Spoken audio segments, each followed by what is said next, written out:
I love the Madoka Magica franchise. It has been a pretty much acclaimed one since the original TV series came out. So I have recently watched Magia Record, and for those of you who don't know, it's a spin-off series of Madoka Magica. Looking at the negative responses regarding the show, I decided to give it a shot. On top of that, I was already craving for more Puella Magi stuff. MagiReco has so much weight on its shoulder, carrying the big name of Puella Magi with it supposedly made the audience keep their hopes high for something exceptional, only to be somewhat disappointed because it doesn't meet the expectation since broadly it's run-of-the-mill. I sort of realized that this is one of the fundamental problems with it, but is it really just that? No, of course not. We'll get into the details later.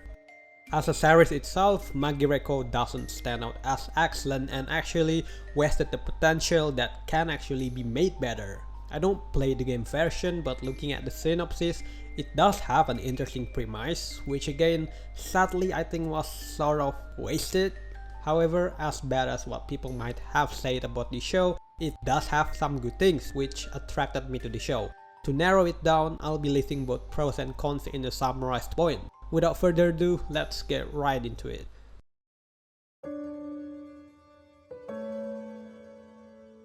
Based on the synopsis and its first few episodes, the show has its good premise. Tamaki Iroha goes to Kamiyama City on a search for her little sister and eventually discovers an organization. Knowing the genre of this show includes suspense and mystery, now that will be interesting for a show uncovering mysteries. Moreover, who doesn't know the suspenseful mystery the original Madoka had?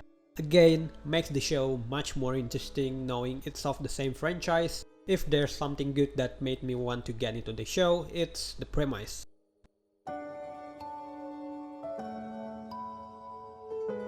MagiReco has various interesting casts. For someone who loves Madoka Magica, I feel like it's just interesting to see more new characters going on their conflicts and resolves aside from the main storyline. It feels wholesome to see the girls enjoying their time together in Mikazuki Villa, which correlates to my next point soon. These characters are made simply, but when you see them together or when working as a team, I thought to myself, there are many factors for the audience to take a liking to them. I like Iroha because she is selflessly kind-hearted toward people around her. I like Yachio because she is a firm person during critical issues yet is still caring towards her friend. There are many things for us viewers to like characters in the show, and I think that's why the characters are likable. Though as good as the characters might have been, they do miss on several aspects, and it's the characterization. I will be explicating that, but we will get back into it later.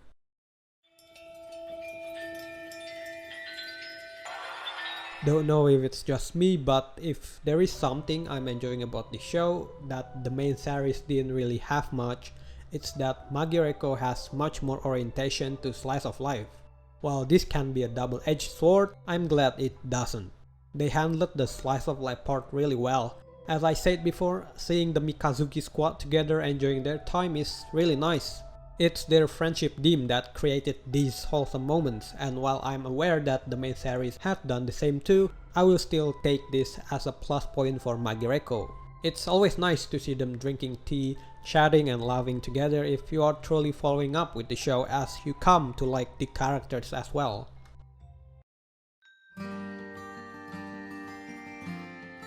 I wasn't a fan of the franchise for so long, but it's imaginable how great the temptation is to be waiting for an actual continuation of the beloved story the fans that had followed up with the show years ago or during its airtime are dying to see.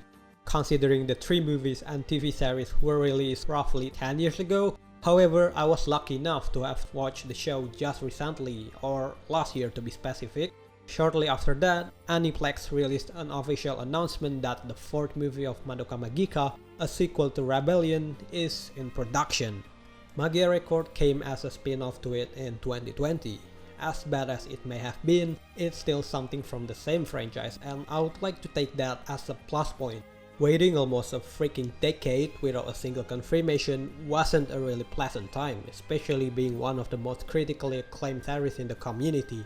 And so, MagiReco getting an anime adaptation was a piece of good news for those who have been waiting for the longest time. whether they eventually enjoyed it or the other way around. I'll take that as a positive point. Going in with that mindset, I was able to find enjoyment with Magia Record as its own thing, despite its obvious flaws.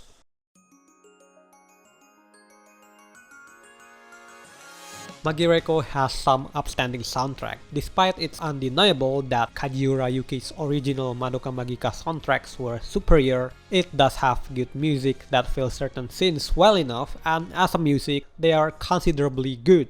The only flaw is that those OSTs are not really memorable. So even when I was writing the script, I had to listen to some of them again to have a proper reference. Now speaking specifically about the openings and endings, I'm amazed at how well these two are in the show.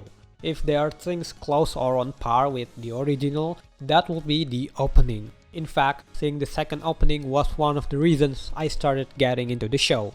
They choose the perfect artist for this. Clarice is well known for the original series songs, and hearing their song adds nostalgic feelings, at least to me. Trisale, on the other hand, is a group of seiyus of the MCs here. The ending song for the final season is sung by both Clarice and Trisale. It's amazing, and I would say it's one of the best songs the franchise got. Having Clarice and Trisale collaborate on this song was a clever idea. In a message on Crunchyroll's official site, Clarice stated that they had a pleasant feeling working together with Trisale. It feels like the song is actually about the characters' feeling throughout the show. This again shows how some music in the show is amazing. They are definitely worth checking out. Now that I have stated what I think are the goodies, hopefully I won't get bashed, because let's get into the stuff that made me feel displeased about the show.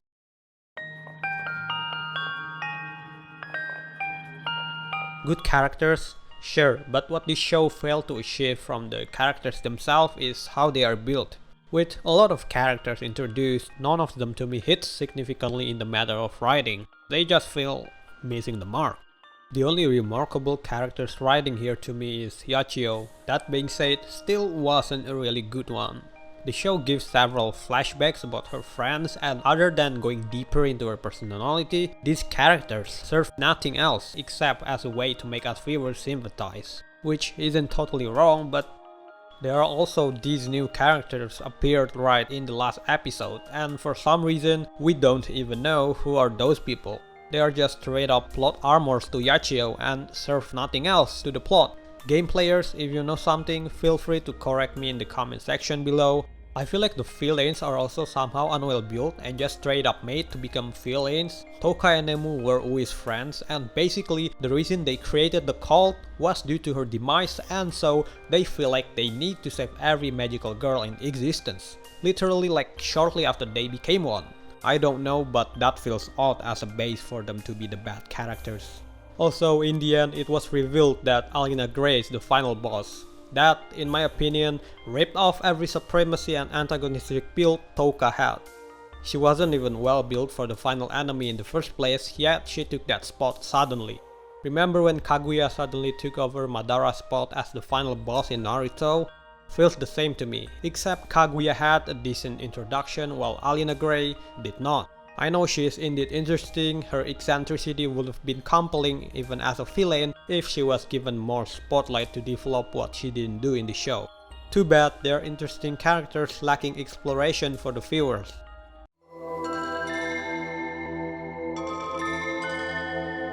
MagiReco has the original Puella Magi Madoka Magica casts playing minor roles in it. There is Mami, Kyoko, and the entire Mita Kiara squad. At first I was happy to know that I get to see them in action, though it bothered me that a character like Mami was quote-unquote used as some kind of tool by the villain. Mami was a cunning and determined person in the original series. She held on through the hardest time until the others came, and she even guided Madoka and Sayaka to be a proper Mao Shoujo. To see that the same character was made to be somewhat impulsive and gullible to 11 or 12 years old kids? I mean, sure, Touka and Nemu are exceptionally clever to the point where they were able to create a fast organization, but for someone who has seen the original series, it becomes a stain on the character.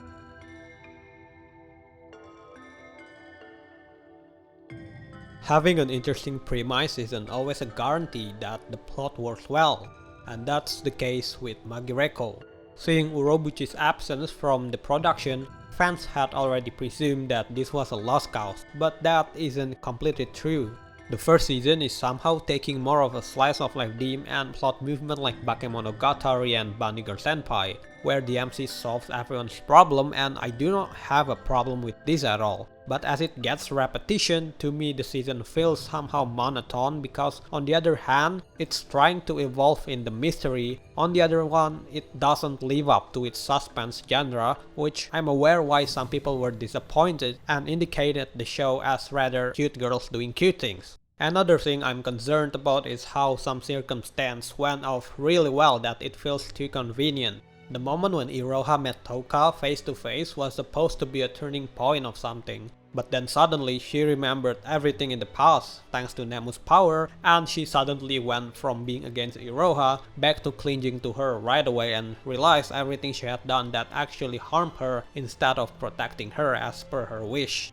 Thank God she didn't straight up abandon the plan they worked on for months or so, else I would have ranted twice as much for this.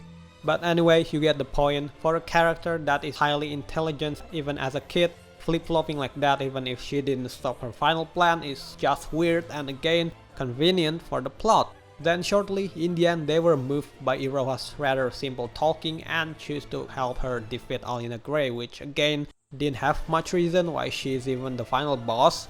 Some of you might throw the argument that it seems bad just because it carries so much weight as Madoka Magica spinoff, but I don't think that's the case here. Now, this feels like the writing was rushed and that whoever wrote this just wanted to get it over with, so they just made it convenient to be finished as soon as possible. Of course, I believe not, but speaking of it being rushed, moving on to the next point.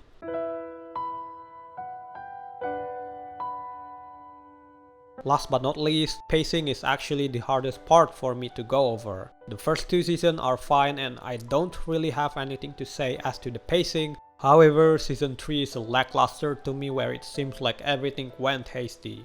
I don't know why, but they decided to wrap it up with 4 special episodes and air them all on the same day. And everything went so fast that I felt like I was forced to be okay with what was on the screen. Kuroe dying was supposed to make viewers feel sympathy along with all the quick flashbacks, but I just can't resonate with it quite well because it just happened so fast without her having any strong character build up beforehand. The only thing I knew was that she is Iroha's good old friend, but other than that, I feel like we didn't get an extension of her that should have made us feel attached even with the flashback. So with how fast paced the last season is, that scene didn't give me much emotion. To conclude everything, Magia Record is a very decent show. It's still better than, if not a few, than most middle-class Mao shoujo shows out there, and it's totally up to the viewers how they perceive the anime. To be honest, the show isn't as bad as I thought it would be, and I still enjoyed watching it nevertheless. Perhaps, I think it's the everlasting comparison to the original series people have that makes all the expectation, which is only inevitable as this is a spin-off. So is Magia Record recommended if you are a fan of Puella Magi Madoka Magica and just want more of the franchise, then go ahead. However, if you are keeping your hopes and expectation high, then be prepared or just keep it and wait for the 4th Madoka movie. Either way, it's on you, but I can assure you that at least you might get something enjoyable out of it. Anyway, that's all I need to rant about. Thank you very much for watching, and if you do enjoy the video, please kindly support my channel. I've been Usarian, and until then, have a good day.